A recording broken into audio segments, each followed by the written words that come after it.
இங்க இந்த கணவர் தன்னுடைய மனைவிக்கு நகை வாங்கி குடுத்துட்டு, அவரே போட்டு வர்றாரு. இது எப்படி இருக்கு? அப்படின்னு சொல்லி கேட்குறாங்க. அவளும் நல்லா இருக்கு. ஆனா கைக்கு ஏதாவது வாங்கிட்டு வந்தா அதை விட நல்லா இருக்கு அப்படின்னு சொல்றாங்க. இவரும் சரி அடுத்த வாட்டி வரும்போது நான் வாங்கிட்டு வரேன் அப்படின்னு சொல்லி இந்த கணவர் சொல்றாங்க. ஆக்சுவலி இந்த மனைவி பெட்டி நிறைய நகைகள் வச்சிருக்காங்க. ஒவ்வொரு நாளும் இருக்கிற நகையெல்லாம் போட்டு பார்த்துட்டே இருப்பாங்க. அப்படி இருக்கும்போது ஒரு நாள் கணவருடைய பிசினஸ் லாஸ் ஆகி அவர் ஒரு கடன்காரன் ஆகிறாரு. அவருடைய மனைவி உங்களுடைய கடன் எல்லாத்தையும் அடைக்க நீங்க கொடுத்த நகை கேட்பீங்களா அப்படின்னு சொல்லி கேட்கறாங்க. இவரும் என்னால முடிஞ்ச வரைக்கும் சமாளிச்சு பாக்குறேன். அப்படி முடியலன்னா நான் சொல்றேன் அப்படின்னு சொல்றாங்க. இவரும் தெரிஞ்சவங்க கிட்ட எல்லாம் கடன் கேட்டு பாக்குறாங்க. அவங்களும் இல்ல அப்படின்னு சொல்றாங்க. வேறு வழி இல்லாம அவருடைய மனைவி கிட்ட கேட்கறாங்க. அவளும் முடியாது அப்படின்னு சொல்லிட்டு அந்த நகை எல்லாத்தையும் பக்கத்துல வச்சிருக்காங்க. இவளும் முடியாதுன்னு சொல்லிட்டாலும் நினைச்சிட்டு கல்கத்தால இருக்கிற நண்பனை பார்க்க போறாங்க. அங்க போய் பணம் கிடைக்கல அப்படின்னு தெரிஞ்சுக்கிட்டு இங்க இருந்தா நம்ம நகையெல்லாம் எல்லாத்தையும் வாங்கிடுவானா அப்படின்னு சொல்லி இருக்கிற நகையெல்லாம் எடுத்துக்கிட்டு தம்பி கூட ஓடி போறாங்க. இருந்தாலும் அந்த தம்பிக்கு அந்த நகை மேல ஒரு கண்ணு. அவளை பார்த்து சாரி அப்படின்னு சொல்றான். மறுநாள் அந்த பெட்டி கரை ஒதுங்கி இருக்கு. போலீஸ்காரன் அந்த கணவர் கிட்ட கொடுக்கறான்.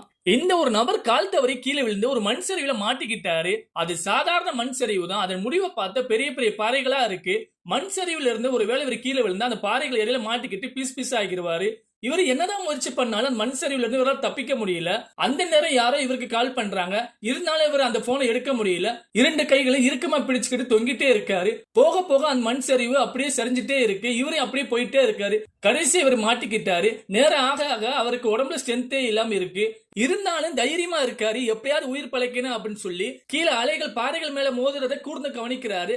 கரெக்டா அலைகள் பாறைகள் மேல மோதுற நேரத்துல இவர் கீழே குதிச்சு கொஞ்சம் காயத்தோட உயிர் பழைச்சிடுறாரு. கடைசி இவருக்கு யார் கால் பண்ணிருக்கான்னு சொல்லி பார்த்தா அப்பதான் தெரியுது இவருடைய மனைவி அப்படின்னு சொல்லி. இங்க இந்த பணக்கார வயசான நபர் ஒரு அழகான சின்ன பொண்ணை பார்த்து கல்யாணம் பண்ணி கூட்டிட்டு வராரு. அன்னைக்கு நைட்டு ஒரு மாடர்னான ட்ரெஸ் போட்டதை பார்த்துட்டு அவகிட்ட ரொமான்ஸ் நடந்துக்கிற போறாரு. இவ்வளவு இதெல்லாம் எனக்கு தேவையில்லை அப்படின்னு சொல்ல அந்த பெண்ணை பயங்கரமா அறவிடுறாரு. அடுத்த நாள் இந்த இரண்டு பேரும் வீட்டுல உட்காந்து ஜெர்சி விளையாடுறாங்க. இந்த பொண்ணு அந்த பணக்கார நபரை தோக்கடிச்சிடறா. இந்த வயசான நபர் என்ன ஏன் இப்படி பண்ணனா அப்படின்னு சொல்லி அவளுடைய கண்ணத்துல ஒரு அறவிடுறான். மறுநாள் இந்த இரண்டு பேரும் ஒரு காட்டு பகுதியில ஜாலியா நின்று பேசிட்டு இருக்காங்க. அப்பவும் இந்த வயசான நபர் அவளை பார்த்துட்டு கட்டுப்பிடிக்க போறாரு. அவளும் இதெல்லாம் வேணாம் அப்படின்னு சொல்லி தள்ளி விடுறா. எதிர்பாராம அவர் கீழே விழுந்து தலையில அடிபட்டு படுத்த படுக்கை ஆகிறாரு. அந்த வயசான நபரை கவனிக்க ஒரு நபரை நியமிக்கிறாங்க. அவரும் அந்த வயசான நபரை நல்லா கவனிக்கிறாரு. கொஞ்ச நாள் போன உடனே அந்த பொண்ணு நபரும் க்ளோஸா பழக ஆரம்பிக்கிறாங்க. இதை கவனிச்சு அந்த வயசான நபர் இவர் டானியை கொடுக்கும் போது அவர் மேல டக்குன்னு துப்பிடுறாரு. இவரும் கோவத்துல அங்க இருந்து தலகாணியை வச்சு கொல்ல பாக்குறாரு. ஆனா பயத்துல அப்படியே விட்டுட்டு போயிடுறாரு. கொஞ்ச காலத்துல அந்த வயசான நபர் இறந்து போயிடுறாங்க. என் அண்ணன் இறந்து போனதுல சந்தேகமா இருக்கு அப்படின்னு சொல்லி அவருடைய தம்பி கம்ப்ளைண்ட் கொடுக்க ஆரம்பிக்கிறாரு. அந்த போலீஸ்காரன் அந்த ஹெல்ப்பரை கூட்டிட்டு போய் விசாரிக்க ஆரம்பிக்கிறான். இவரும் பயத்துல ஒன்னாலதான் நடந்துச்சா அப்படின்னு சொல்லி இனிமே எனக்கு தேவையில்லை அப்படின்னு சொல்லி கிளம்புறாரு. அவன் போன கொஞ்ச நேரத்துல அவனோட மொபைலுக்கு ஒரு வீடியோ அனுப்பி இருக்கா. அதை பார்த்து அந்த நபர் என்ன செய்யறான் மறுபடியும் அந்த வீட்டுக்கே வர்றான்.